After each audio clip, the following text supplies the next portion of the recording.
Hello, welcome to the next section. Today we are going to learn how to draw the format of final accounts. So the basic format of the final account is this. You should have to draw a trading account, a profit and loss account, a partner's account and a balance sheet. This sum could become in the boards for 12 marks. Trading account should be of 13 lines. Profit and loss should be of from the half page to the next half page. Partners account should be of 5 to 6 lines and balance sheet of should be more than half page. So after knowing the balance sheet and the trading account and profit and loss account, we should know about the particular ledgers which are coming in the trading account, profit and loss account and the balance sheet. These all names should be learned perfectly so that we can input them in the accounts. So being a 12th standard student, you should learn the page number 16, page number 17 and page number 18 thoroughly. So you can learn the names and then according to the sum you can put them into the particular ledgers. First, let's understand about the trading account. The trading account should be written in the first line like trading account for the year, for example 2024-25. Particular to amount sections, particular and to amount section should be there. The first amount section is known as inner column and the second amount section is known as outer column. 13 lines should be there in the trading account. The first entry should be there to opening stock. Always on the debit side 2 comes and in the credit side buy comes.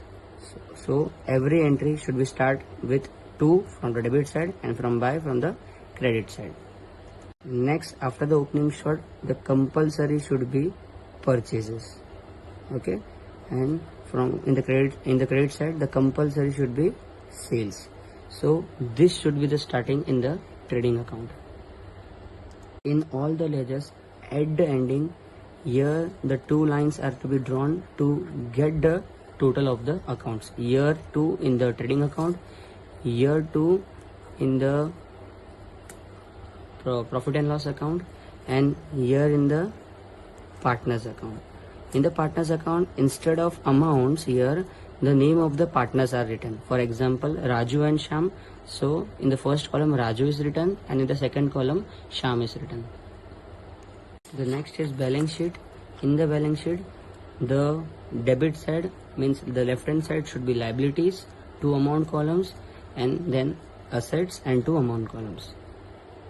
So now let's understand about the trading accounts.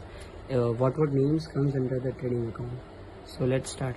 First, as I told, the first name comes to opening stock and after that comes to purchases, and in the right hand side the compulsory one is buy sales. Let's go forward. In purchases, if there are any returns that are known as purchase returns or return outward, should be less from the purchases, and if the sales, if anything comes back or gets returned, it is all known as sales return or return inward. The next is carriage inward, freights, dock charges, custom duties, wages and salaries, custom duties, coal, coke, gas, motive power, oil, water, grease, royalties, primary packing charges, factory lighting, factory rent and rates, factory insurance, 2 managers salary, and the last is gross profit. The every name in this are related to factory expenses. So in short, in simple words, we can say that the trading accounts is related to the factory expenses. All the debit side, all the expenses are written. And the next comes the credit side. As I told, sales means if we are selling something, we get money, so the amount is credited. Next, other things are written like buy goods lost by fire, buy goods lost by theft, goods distributed as free sample, goods lost in accident, goods withdrawn by partners, closing stock and the gross loss. So here the closing stock is written. Closing stock is either given in the sum or given in the adjustment given in the sum. We will see it further. Gross profit and gross loss is depending upon the income and the expenses.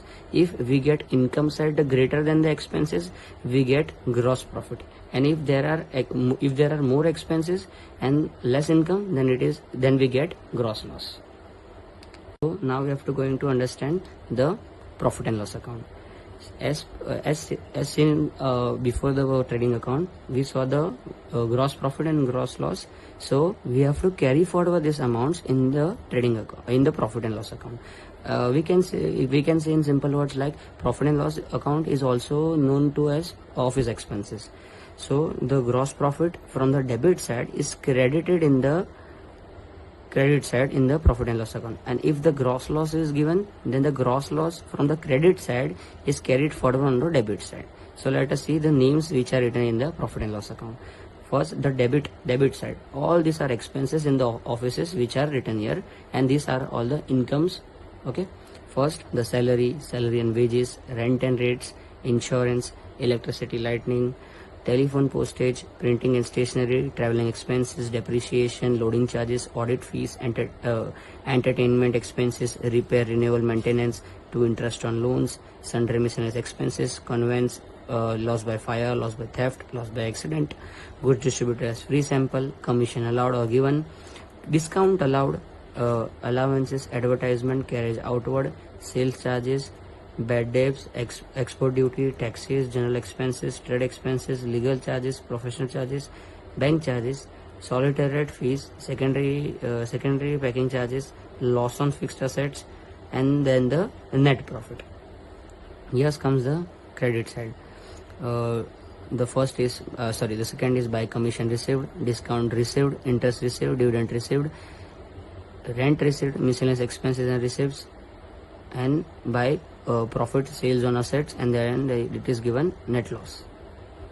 If the income side in the credit side is more than the expenses, then we get net profit. The net profit is then transferred to the respective capital accounts and the current account of the partners. If the debit side is greater and the income side is less, then we get net loss, and as always, net loss or the net profit is also transferred to the partners account or the current accounts between the partners. Next, here comes the balance sheet. In the balance sheet, everything is been given, the liabilities and the assets. In the liabilities, the partners accounts are been given as according their capitals are been given. The current, if there is a current account, then the current account is also given. Then comes general reserve, profit and loss account, loan on mortgage, bank loan, loan from partners, bills payable, draft, sundry creditors. If there is adjustment in the creditors, then discount, outstanding expenses, income received in advance, and provision of taxes. These all things have been written in the liabilities.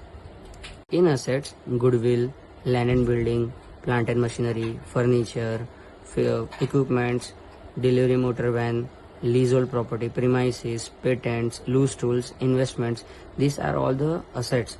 They can be get depreciated. Depreciation is when we buy a product, we should depreciate it. Depreciation is also known as wear and tear of assets. And then stores and spare parts, prepaid expenses, outstanding income, loans and advances, closing stock, sundry debtors. In sundry debtors, there are two adjustments. If there are any new bad debts, they have been less, and if there is an provision of discount and debtors, it is also known as RDD, new RDD, it has been less. Next is insurance claim receivable, bills receivable, cash in hand, cash at bank, and the partner's current account if there is any debit balance. In the balance sheet, the liabilities and the assets, both the totals are been equal. As I told you, this is an example of a sum. As I told you, there are adjustments given in the sum, this part. So every adjustment has two entries. This table is known as trial balance. The entries in the trial balance, these names are put in the ledgers, as I said, in this format. The ledgers from this trial balance, every entry is of only one time, but this adjustment have two effects, which is known as two entries. Every entry in the adjustment have to be put in the respective two accounts, which means two effects. So before starting any sum, we should all need to learn the trading account given on the page number 16, the profit and loss account given on page number 17, and the balance sheet given on page number 18 of the textbook. These all names should be thorough before doing any sum of the final accounts. So in the next section we will do the first sum of the final accounts.